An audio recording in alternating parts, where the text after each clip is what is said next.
journey started with me washing our boxes, preparing our things, the boxes we're going to use to travel. Then I started shopping for the things we were going to need. I went to the My 3 market, and I advised that's the best market to get your spices, your spices majorly, and some provision. Yeah, I also got most of my provisions from My 3 and the spices. All my spices, if you know My 3 market, you know they have a very big market where you can get things at wholesale price. So that was where I got most of my spices and the provisions I traveled with. So if you're in Port Harcourt or anywhere you are, just make sure when you want to shop for things to use to travel, go to markets where you can get them at wholesale prices, because the volume you're going to be buying is much, so you definitely get better deals when you visit markets that sell things in bulk. So this is scent leaf. This is 5 heads of scent leaf. We got one for 100 naira. Can you see? So this is 5 heads. Then this is utazi. This utazi was actually bought in error. It was supposed to be uziza, but yeah, we got utazi, and I believe this will come handy at the end of the day. I look forward to that. And then this is I think this was 3 for 100 naira or so. I can't remember again. But yeah, all this is utazi, and then this is a big head of ugu. A big head of ugu. This was for 2,000 naira. Yeah.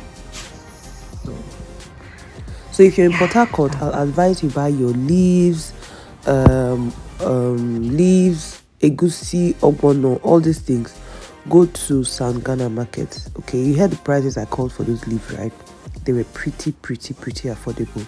I went there very early in the morning, and I bought these things the way, all these people that sell things on the streets and that sell in smaller markets, right?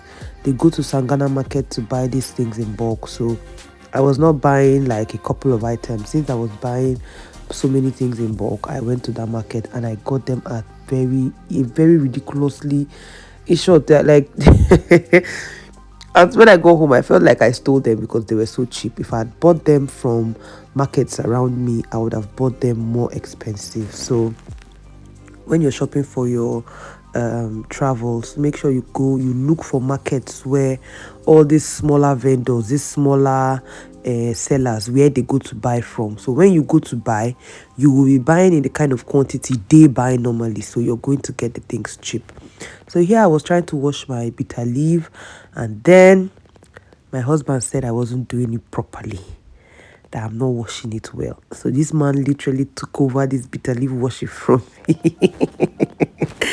He took over the washing from me, and he scrubbed the bitter leaf, like he washed it very well. And he did a very good job because it came out better than what I would have done, I believe.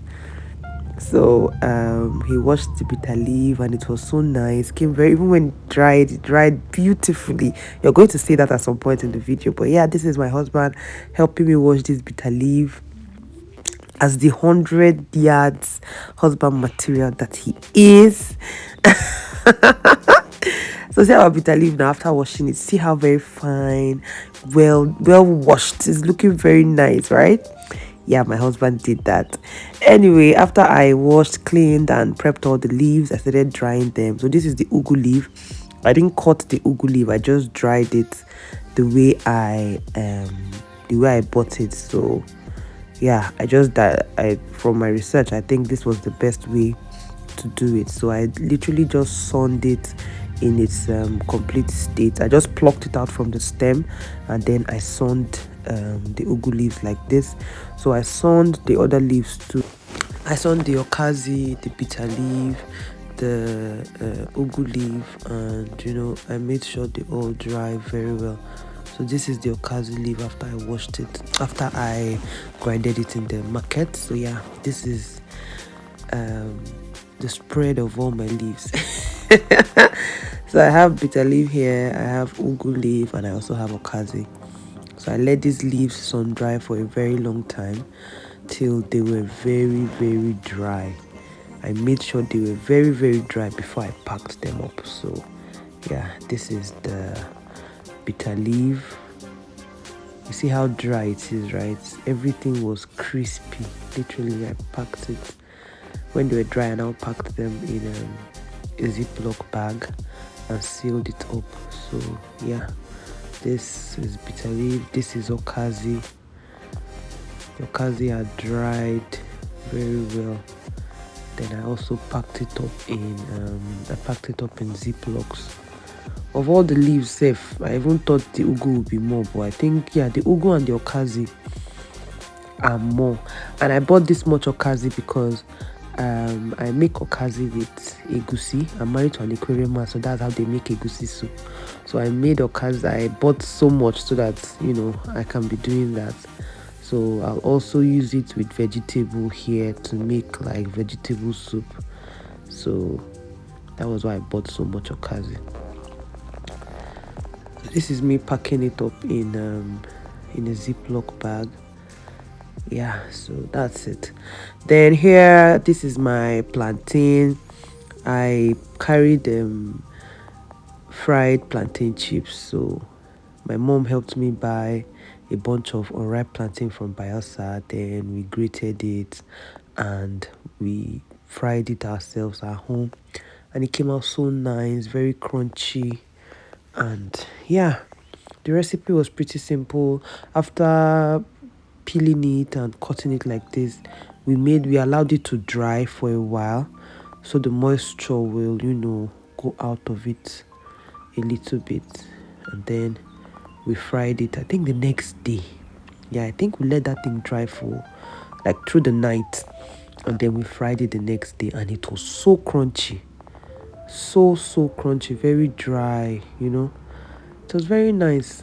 A whole bunch came out to be about 3 containers, I think, because I packed them.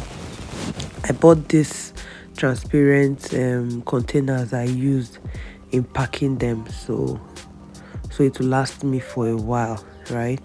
So now that we are here, my kids are snacking on it and they are really enjoying it. It's very nice. It's a very nice idea to come with these plantain chips because it's a very nice snacks. So this is all that came out. So this here is a bunch of plantain. I have 2 containers of it. I have 1 Ziploc full and I have another Ziploc just at like half of the Ziploc bag. Yeah, so what I did was I now used a cling film to wrap it very well so air does not get into it or make it damp, right? Then this is the groundnut I traveled with. I bought 5 bottles. So this bottle is equivalent to 1 small water bottle, right? Yeah, so I traveled with 5 of it. My husband too carried some when he was going. Then for my seasoning cubes, I bought several packets of seasoning cubes.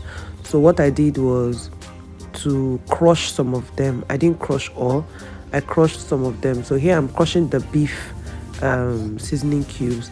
Then for the chicken, I crushed all the chicken seasoning cubes because they are quite particular about you traveling with poultry based items. So yeah, then this is my crayfish. I bought 3 custard rubbers of crayfish, and this is it when I had not grinded them. And then I blended excuse me, I blended all of them and packed it up in Ziploc bags. Can you imagine that 3 custard? You see the way they were much, right? This thing just came up to 2 Ziploc bags.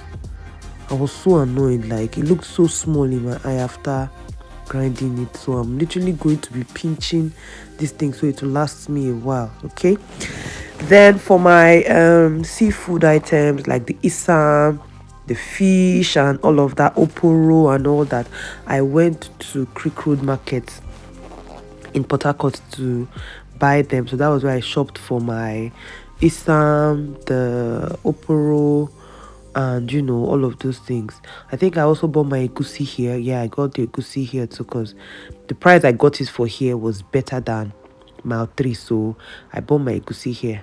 Egusi in mile 3 was more expensive than Creek Road.